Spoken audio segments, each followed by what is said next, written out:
The EMSB is proud to announce that it will be able to continue its Holocaust education program funding thanks to a special grant from Federation CJA.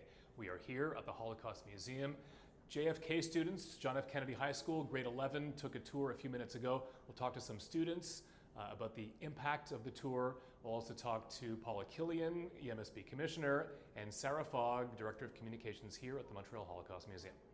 And we're here with some Sec 5 students from JFK, Lorena, Jury, and Leo. Tell me a little bit, you guys just came out of the museum. How are you feeling? What are some of your emotions feeling walking out? It's a very deep topic, and it's good to bring light on darker topics like this one. Lorena, tell me a little bit about some of the education that you received about the Holocaust before coming here. I learned about some of the treatment in the camps, but I didn't know that it was leading up to the war. I didn't know that there was really bad treatment before the war, and it was very emotional, and I think it's very important to talk about it so that history doesn't repeat itself. Absolutely. It certainly was emotional. Tell me about some of your emotions, Jury, as you're walking through the museum.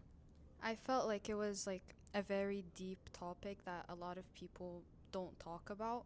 So I feel like it's a very important topic to talk about, and a lot of people just don't mention it, but it is something that happened and something that needs to be taught. And yeah. Can you tell me, was there one moment that stood out for you when you were walking through the museum? I would say the heart letter that the women all wrote for the birthday of the worker there. I felt like that was very special in a way, because one of the women there, she had to take a piece of her own cloth that she had even stolen, it wasn't even hers, and she risked being murdered, or she risked all the consequences and stuff just to make that girl feel special on her birthday. And I just feel like that stood out to me.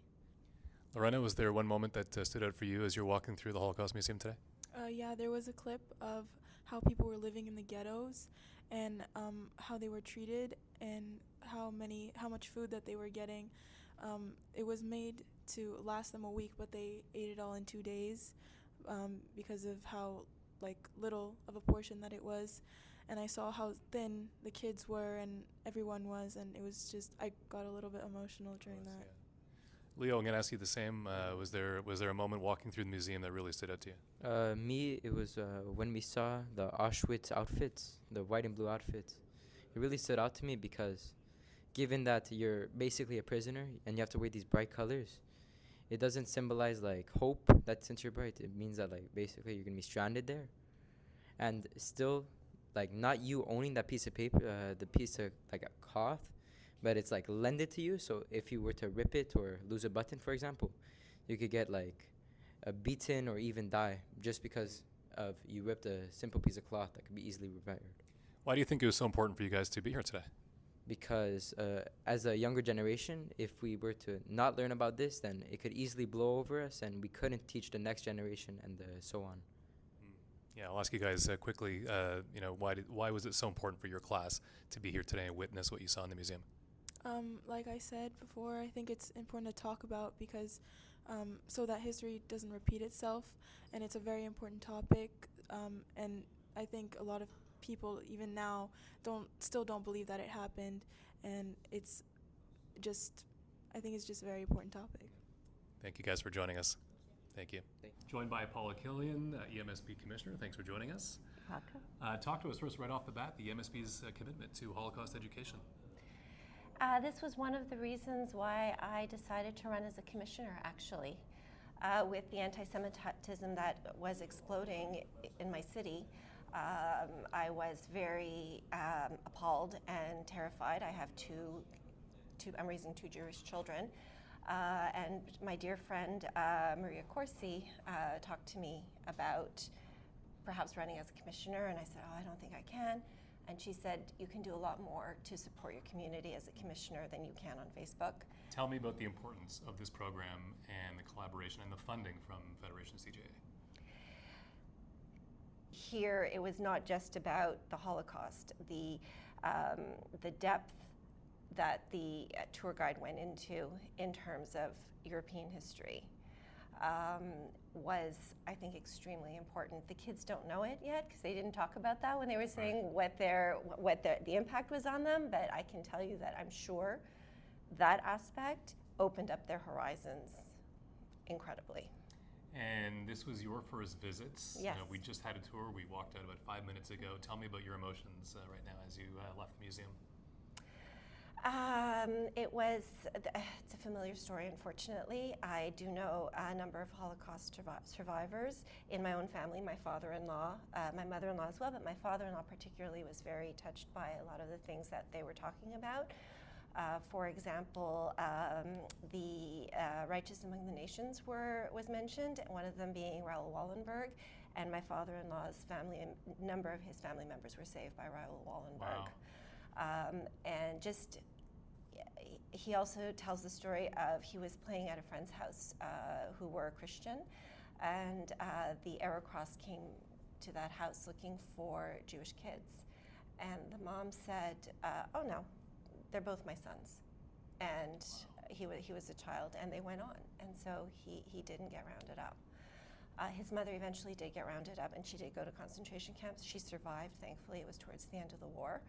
And when they were talking about the fact that there were no last names, so my in-laws being Hungarian, my father-in-law's last name is Katz, K-A-T-Z, because it was the Austro-Hungarian Empire, so a lot of the Jews took on German-sounding last names at that time. So those were echoes of what is in my family. As the students go home tonight, what do you hope they go home with? What do you hope that they keep?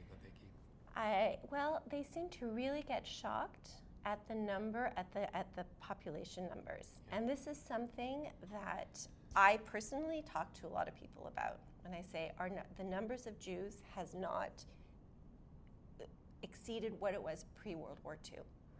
Thanks for joining us. My pleasure.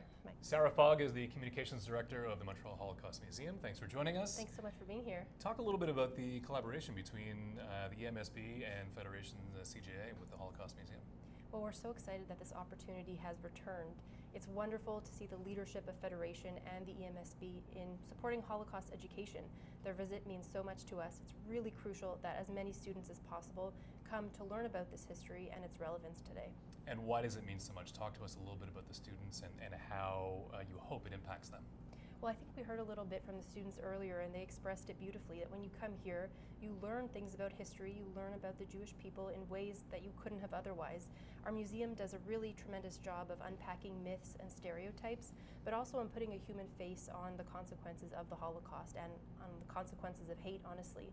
When they come here, they learn about people, their objects, their stories, and that history that happened so many years ago feels a lot closer to them. And it's important to mention, it's mainly the non-Jewish schools. We just talked to students from JFK, a school from the East End. Certainly important for them to be here. It's absolutely representative of our visitorship here at the museum. It's mostly non-Jewish individuals and non-Jewish schools who come and visit and who want to learn. And it's really inspiring and makes us very optimistic about the future. I'm curious, personally, when you walk through the museum, what still impacts you the most today?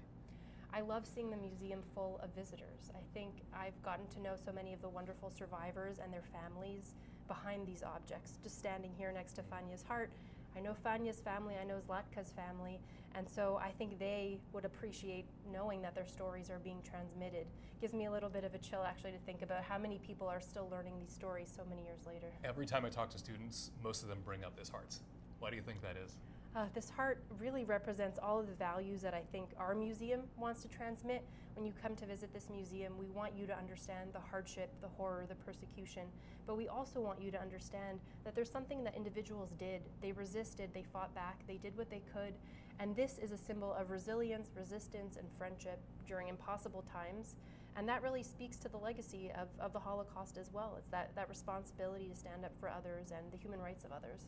Well said. Sarah, thank you. Thank you.